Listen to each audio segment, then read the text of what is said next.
সালামালাইকুম বন্ধুরা, আপনারা সবাই নিশ্চয়ই অনেক অনেক ভালো আছেন। আমিও অনেক ভালো আছি। আমি আবার চলে আসলাম আজকে আমার ডিনার রেসিপি নিয়ে। আজকে আমার ডিনারে থাকবে চিকেন শর্মা। এখানে আমার চিকেনটাকে আমি 2 ঘন্টা আগে ginger, garlic, black pepper, white paper দিয়ে ম্যারিনেট করে রেখেছিলাম। এখন আমি সেকেন্ড ম্যারিনেশনে চলে যাব। সেকেন্ড ম্যারিনেশনের জন্য আমার যেসব ইনগ্রেডিয়েন্টসগুলো লাগবে সেগুলো হচ্ছে সিনামন, অলস্পাইস, নাগমেট, জয়ফল, জয়ত্রী, cumin seed, black cumin seed, coriander seed, chili. আমার এই সব মশলাগুলোকে আমি একত্র এভাবে গুঁড়ো করে নিয়েছি। এখানে সবচেয়ে মেইন ইনগ্রেডিয়েন্টসগুলো হচ্ছে সিনামন, অলস্পাইস আর নাটমেগ। এই তিনটার গন্ধই কিন্তু চিকেন শর্মার মধ্যে বেশি পাওয়া যাবে, ফ্লেভারটা বেশি আসবে। আর এগুলো আপনাদের অল্প অল্প করে ইউজ করতে হবে, বাকি সব কিছু অল্প অল্প ইউজ করতে হবে। আর যেহেতু আমি খুব অল্প মশলা খাই, যার জন্য আমি আমার পরিমাণের মশলাটা আমি আপনাদেরকে দিতে পারছি না। আপনারা যে যার মতন করে মশলা অ্যাড করে নিন। আমাকে এখানে দুটো এগ প্ল্যান্টস আছে, আমি এই দুটো দিয়ে বাবা গনোশ বানাবো। আমার বাবা গনোশের জন্য এখানে তাহিনি সস লাগবে, হমাস লাগবে আর সাওয়ার ক্রিম লাগবে। আর সাথে আমি এখানে মেইন ইউজ করব। অ্যাকচুয়ালি মেইন রেসিপিতে পার্সলি লাগে, আমার কাছে পার্সলি নাই, তাই আমি মেইন ইউজ করছি আজকে। আর সাথে আমি করব ফাপা মেজ। আমি এগ প্ল্যান্টগুলোকে এভাবে দুটো ভাগ করে নিয়েছি, মাঝখান থেকে কেটে ভাগ করে নিয়েছি। আমি এখানে ভেতরে কিছু সল্ট দিয়ে একটু মেখে নিব ভালো মতন। মেখে আমি 15 মিনিটসের মতন রেখে দিব। আমি 15 মিনিটস পরে চলে আসলাম। আমি এখানে এখন একটু গার্লিক পাউডার মিক্স করব, আর সাথে আমি একটু অলিভ অয়েল মিক্স করব।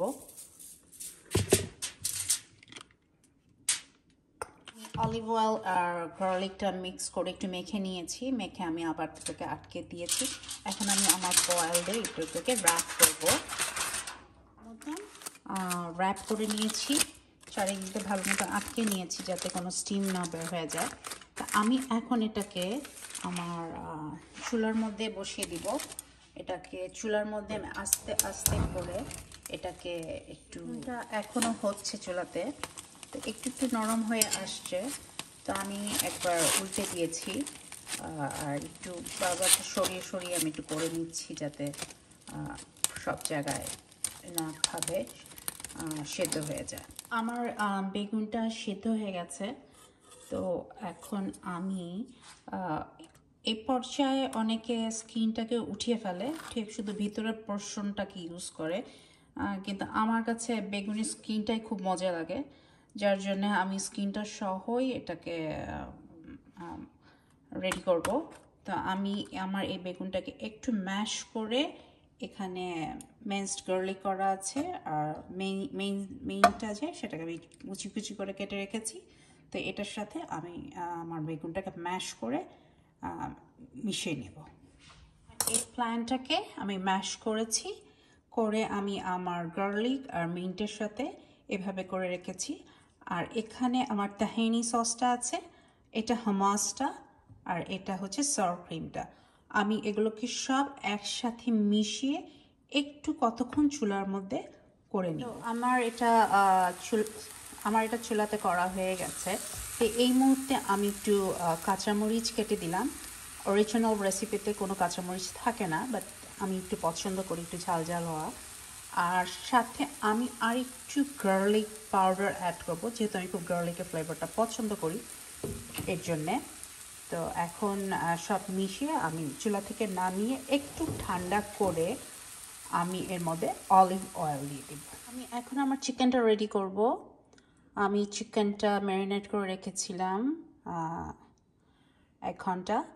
তো আমি এখানে কিছু বাটার নিয়ে নিয়েছি, বাটার, আর একটু তেল দিয়ে দিয়েছি। আর এই পোর্শনটা হচ্ছে লেগ পিস, আর এখানে আমি কিছু ব্রেস্ট মিট অ্যাড করেছি। ব্রেস্ট মিটটা আমার জন্যে, আমি লেগ পিস খেতে পারি না। তা এখন আমি এর মধ্যে কিছু সল্ট দিয়ে দিব, আর সাথে একটু গার্লিক পাউডার মিক্স করব। তো এখন আমি চুলাটা ধরিয়ে দিব, কিছুক্ষণ করে নিব। এখন এটা হচ্ছে, তো কিছুক্ষণ হওয়ার পরে আমি এখানে একটু এটা ইয়োগার্ট দিয়ে দিয়েছি। ইয়োগার্টটা দিয়ে আমি ঠিক এরকম করে ছড়িয়ে নিব, ছড়িয়ে কতক্ষণ করে তারপরে এটাকে উল্টিয়ে দিব। আমি এটাকে উল্টে দিয়েছি, একটু ভাজা ভাজা হয়েছে, একটু ব্রাউনিশ হয়ে গেছে দেখুন। ইয়োগার্টের সাথে আরেকটা পাশে ভাজা ভাজা করে নিব। আর আঁচটা কিন্তু মিডিয়াম হাইয়ে থাকবে। আর চিকেনটা অনেক ভাজা ভাজা হয়ে আসছে। ঠিক এই মুহূর্তে আমি একটু ব্ল্যাক পেপার অ্যাড করবো, আর সাথে অ্যাড করবো আমার সেই শর্মার মশলাটা। একটু শেষের দিকে দিলে একটা সুন্দর ফ্লেভার আছে, তার জন্য এটা আমি আবার অ্যাড করলাম একটু করে, আবার একটু নেড়ে চেড়ে দিব। আমি এখন চুলা বন্ধ করে দিয়েছি।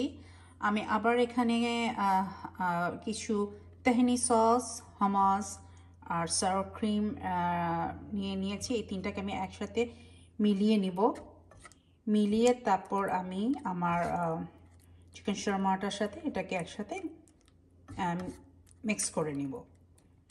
তো যেহেতু আমার আলাদা ব্রেস্ট মিট আছে, এর জন্য আমি আলাদাভাবে একটু মিক্স করতে হবে। আমার এটা মেশানো হয়ে গেছে। এই মুহূর্তে আমি একটু ধনিয়া পাতা ছিটিয়ে দিব। ধনিয়া পাতা ছিটিয়ে আমি আমার এটাকে কভার করে রেখে দিব। একটু ভাপে ভাপে ধনিয়া পাতাগুলো সেদ্ধ হয়ে যাবে। ফাপা বিনসটাকে সিদ্ধ করে রেখেছি শুধু লবণ দিয়ে। আমি এটা দিয়ে একটা স্যালাড বানাবো। তো আমার এই স্যালাডটা বানাবার জন্য যা যা লাগবে আমি দেখিয়ে দিচ্ছি। এখানে টমেটো আছে, কিউকাম্বার আছে, আর ক্যারট আছে। আমি এগুলো কিউব করে কেটে নিয়েছি। আর সাথে আমি দিব এটা লেবুর রস 2 টেবিল স্পুনের মতন আছে। আর এখানে আছে হামাস। হামাসটা দিব একটু ক্রিমি টেক্সচার আসার জন্যে। আর সাথে মেশাবো garlic powder, pink salt, dill weed আর ব্ল্যাক গ্রাউন্ড পেপার, আর দিব সাথে অলিভ। আমার সব উপকরণগুলো মিক্স করেছি। এখন আমি এটাকে একটু নেড়ে চেড়ে মিশিয়ে নেব এভাবে। মেশাতে মেশাতে একটা ক্রিমি টেক্সচার চলে আসবে, এরকম হবে। এই মুহূর্তে আমি আমার ফাপা বিনসটাকে দিয়ে দিব। ফাপা বিনসটাকে এখন অ্যাড করব, করে একটু মিশিয়ে নিব। তারপর আমি আমার এই টমেটো, কিউকাম্বার অ্যান্ড ক্যারট এই তিনটার সাথে মিশিয়ে দেব। মিশিয়ে একটু মেখে নিব। তো বন্ধুরা, আমার পুরা ডিনারটা রেডি হয়ে গেছে। আমি আমার এই ফাপা বিনস স্যালাডটার সাথে একটু অলিভ মিক্সড করেছি, আর আমার বাবা গনুশের সাথে এখানে অলিভ আর আচ্ছা, আমি আপনাদেরকে একটা জিনিস দেখিয়ে দিই। এটা হচ্ছে শমাক। এটা হলো মিডল ইস্টার্ন খাওয়ার জন্যে। ওরা সব খাওয়াতে মোটামুটি এটা ইউজ করে, স্পেশালি যে কোনো স্যালাদের মধ্যে। তো আমি এখানে এই লাল জিনিসগুলো দেখছেন, এগুলা হচ্ছে শমাক। তো এটা আমি অ্যাড করেছি, সাথে অলিভ অয়েল, আর আমার স্যালাডে অলিভও আছে অনেক।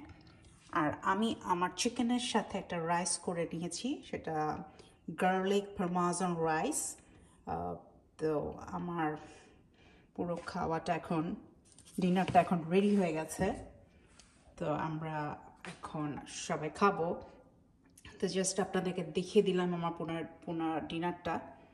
তো যাই হোক, হোপফুলি আমার এই মিডল ইস্টার্ন ফুডটা আপনারা পছন্দ করেছেন। তো আজকে এখানেই শেষ করি। আপনারা সবাই ভালো থাকুন, সুস্থ থাকুন, সবাই সবার জন্য দোয়া করুন আর আপনাদের সবাইকে আল্লাহ হাফেজ।